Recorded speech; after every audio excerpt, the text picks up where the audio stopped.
As a dazzling fireworks display ushered in Season 4 of the DP World ILT20, Desert Vipers lit up the tournament with a blazing start. There was plenty of venom in their bowling attack and a sting to their batting. The fangs were out as the Vipers became the first team to storm into the playoffs.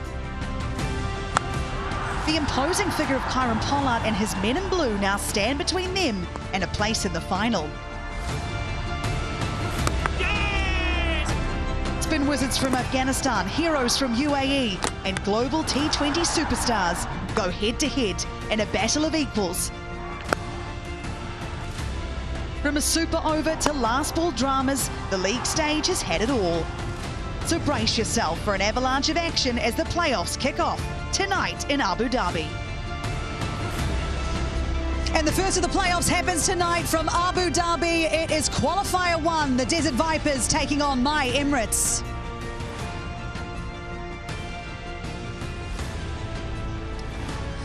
So let's see how we ended up here. 30 games in match play. Now we're in Qualifier 1, which is tonight. The Vipers taking on My Emirates. The winner of this goes straight to the final.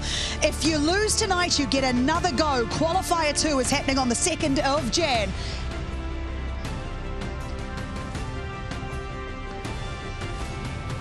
Hello everyone, thank you so much for joining us here in Abu Dhabi. It's a beautiful night. We are ready for this qualifier. Don't forget, My Emirates, they've won this tournament before. The Vipers, not yet. Let's head out to the middle now with Ian Bishop and the two captains for the all-important toss.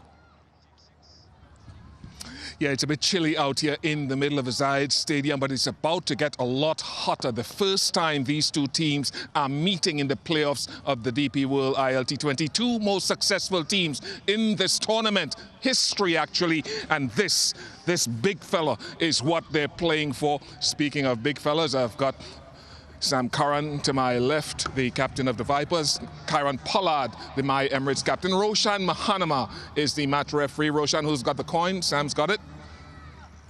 Heads. Heads is the call. It is heads. Kyron, what are you going to do and why?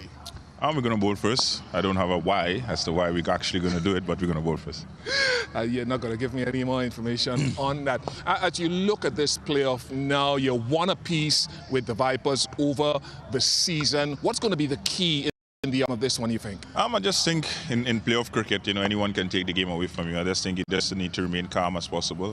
The first team that blinks is actually the one that's going to be defeated. So you just have to stay in the contest for a long period of time. That's what playoff cricket is about, and you just need, you know, guys to stand up in the right moments. 5 in a row you've won. How do you keep extending that at this stage of a season? Yeah, I said that's, you know, unfamiliar territory, you know, for us, and that's dangerous territory as well, because then you'll want to tend to relax. But, you know, having said that, we had everything to play for in the preliminary games in order to get to this stage, so this is not the time to relax. Obviously, now to the playoff stage, you've got an opportunity to get 2 cracks at the final. That is not going to be the solace for us. We just want to go and play a good game of cricket, and let's see what happens at the end. Any changes to your lineup for tonight? No, same. All tonight. The very best to you and your squad. Sam? How do you set things up here with Kyron's decision in this big playoff game? Yeah, I guess we played really well throughout the tournament, so the confidence is pretty high, but obviously a bit more to play for tonight. We've earned the right to be here 1 and 2, which is great. It looks a really good surface, so I actually don't mind putting some runs on the board in a big game, put them under pressure, and hopefully we start really well. How does that differ, though, in terms of how you go about process, because more success has come chasing this season for you? It does, but I feel as a batting unit, we batted really well. I think naturally the trend is to bowl first, but who says if we can't go out there, get a good score? And I'm a captain who believes in runs on the board at times, is that I can bowl myself as well. So it's reading the play in terms of those situations. But I think we've had all bases covered this season, which has been great. We haven't really played in Abu Dhabi, which is a new challenge for us. But the group's in a good place. Hopefully we just get 1 run better than them. And how different is that place where the group is? Because last season you topped the table as well, faltered at the very end. How do you ensure that doesn't happen this season? Yeah, I guess we take huge confidence, like you said in your start there, that we're one of the most successful teams here in terms of wins. So that's just great. I think we've had a great environment all season, guys standing up at different times, and this is what we play for, I guess, after 10 games is that trophy behind you. So exciting times. It is a gigantic trophy. It's almost as tall as you are. Any changes to your lineup tonight?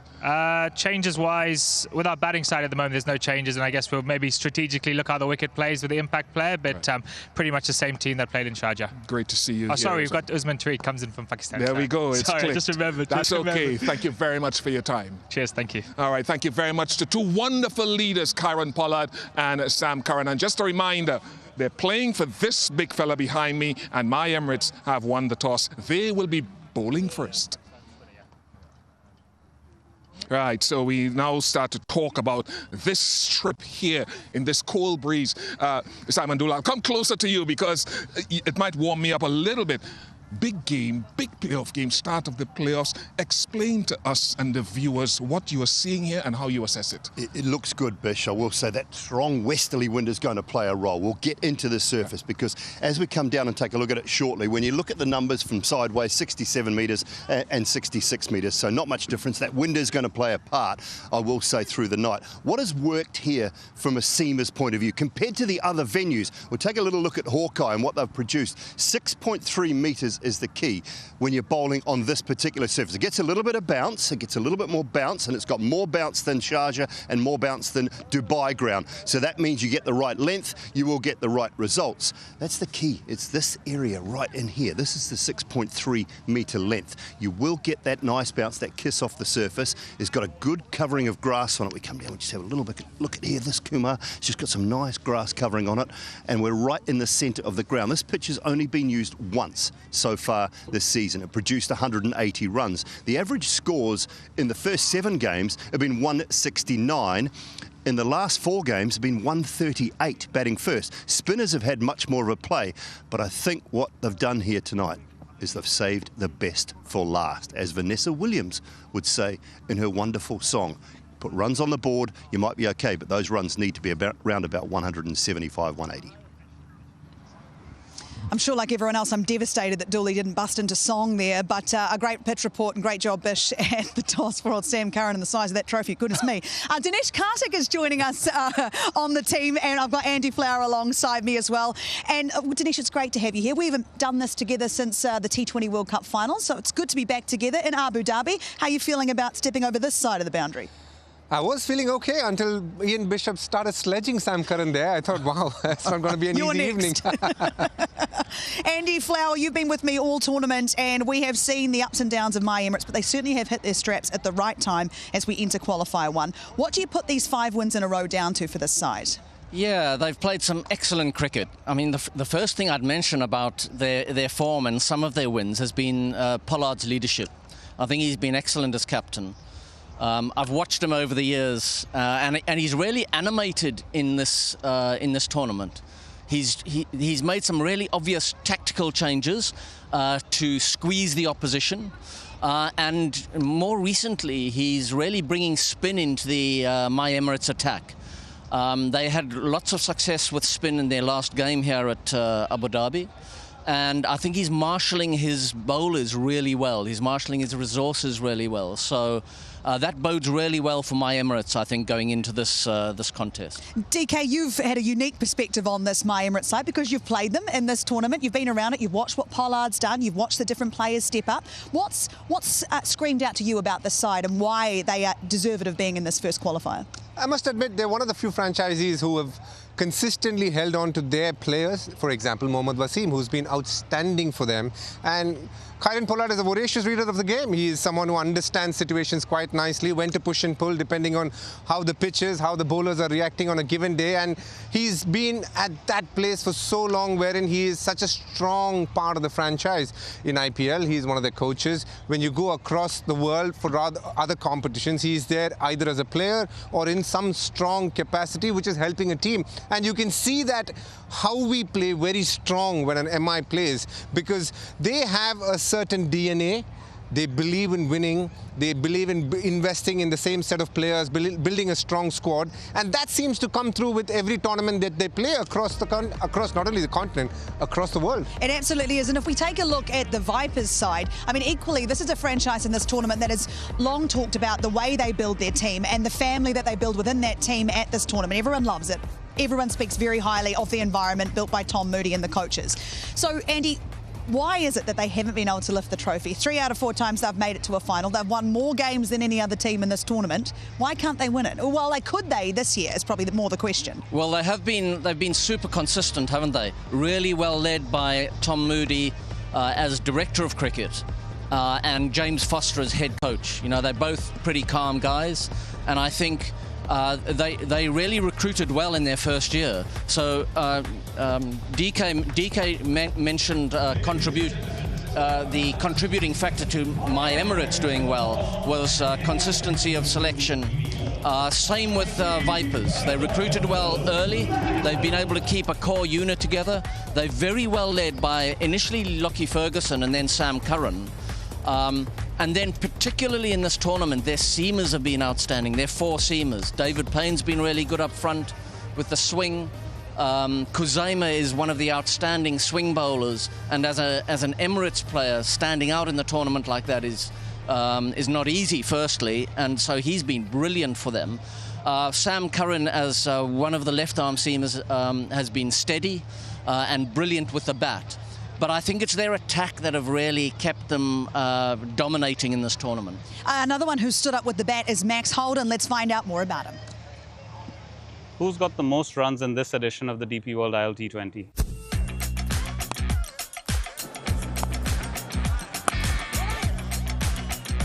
Half century, 3rd of the season for Max Holden. Well, I think it's me now, yeah. So, yeah, as I've just been told, so yeah, pleased to get the most runs so far, but obviously it's only early days still in the tournament. Yeah, we know we've come here to go one better than last year, so really motivated to yeah, keep going well and keep winning. Red ball cricket, white ball cricket, I think the fundamentals of the game are pretty similar to me, and yeah, that's something I probably struggled with as a younger player, but yeah, being a bit more experienced and gets clearer in my games, switching between the two, I found it a bit more doable the last few years, and yeah, I enjoy obviously all forms of cricket, and that's something I really want to pride myself on, being a multi-format player. So it's something I really enjoy, and yeah, hopefully can keep doing. And big enough.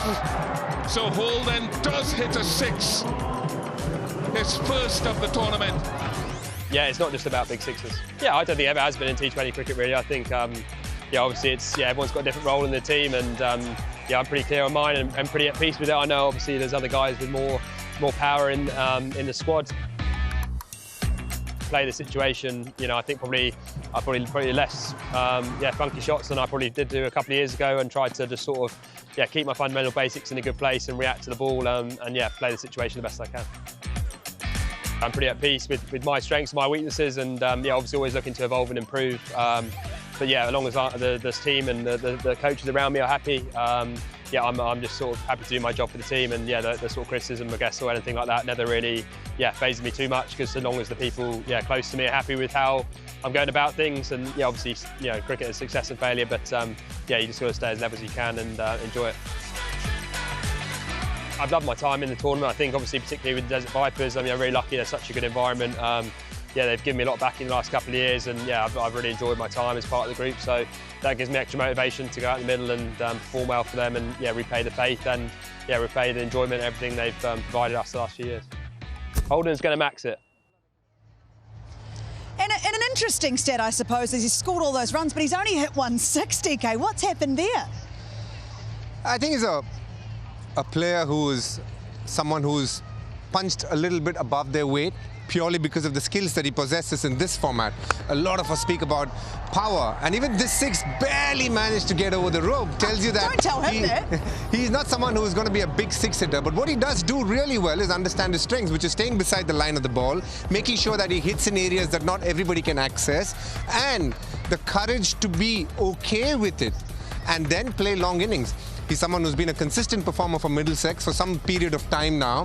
If you look at him, you're not going to say, oh, wow, what a great talent. But one thing you will say, you would want him in your corner because he's somebody who's willing to fight the fight. And those are the kind of guys that you want to have in your team. Yes, they absolutely are. And you're going to see him in action in Abu Dhabi very shortly because they are batting first, of course, here. Now, before the match starts, I just need to remind you that you have a chance to be part of the action. Visi Smart TV presents Jawal Dikar in Ampao contest. Show your energy, show your passion. Participate now and win exciting prizes only with Visi Smart TV, a smart TV that has it all.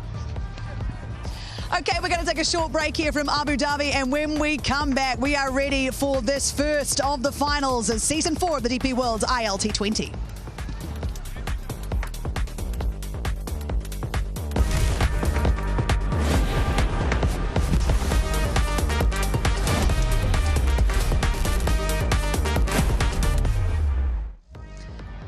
Welcome back to Cricket Safari. It's Qualifier 1 of Season 4 of the DP World ILT20, and the Desert Vipers have been sent into bat by my Emirates Dinesh Karthik. Would you please talk us through this side?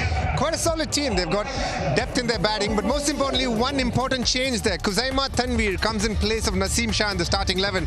Now, it could mean when they go for the impact player, it could be either KS Ahmed or Naseem Shah. But if you go through their squad, you know why they've won 8 out of the 10 games, because they bat deep, they've got proper skill through that players that they have, and they've got a really good bowling attack to back it up. Absolutely, they're a well put together team. They're taking on the My Emirates with the ball first. Andy Flower, what do you make of this team? Yeah, with the ball first, the attack has been excellently run by the skipper Pollard. They've got Faruqi, who's a danger with a new ball, and Zahu Khan, who's been excellent at the death. But really, what they've been posing problems for the opposition batsmen is through their spin attack. The two Afghan bowlers, Arab Gul and Ghazanfar, are backed up by Shakib, who's been brilliant as a left-arm spinner, and Dan Mousley with his quick off-spin. I want to talk about Wasim and the impact he could have on this pitch. We know it's only been used once. What do you expect to see tonight on it? He's been a very solid performer in the ILT20 purely because he understands these conditions better than anybody else who's playing this tournament. He comes in, takes his time, but plays some lovely shot. Good player of pace, but a very good player of spin. Somebody who understands what it takes to take down spinners irrespective at what stage of the innings. So he's been highly impressive, not just this year. I think he's been one of those who's done it consistently well across the 4 years, which says a lot about the man. And most importantly, what a story he's had. For somebody who's driven a truck before coming into this tournament, and today he's had a life that's been made about by ILT20. That is what makes this tournament very special, because it not only provides you an opportunity to showcase your talent, but also the fact that it can change your life, and that's what you want tournaments to do. Absolutely you do. Ghazanfar is another one we've talked about a lot in this tournament. What do you like about him and potentially what he could do here tonight, Andy? Yeah, well, he's got some experience of bowling at this ground. He bowled an absolute perler to get rid of Phil Salt, no less. But his finger spin is pretty hard to pick. He bowls a nice little drifter that drifts into the right-handers and away from the left-handers. And his carom ball can grip a little. So, as you can see, he can feel too.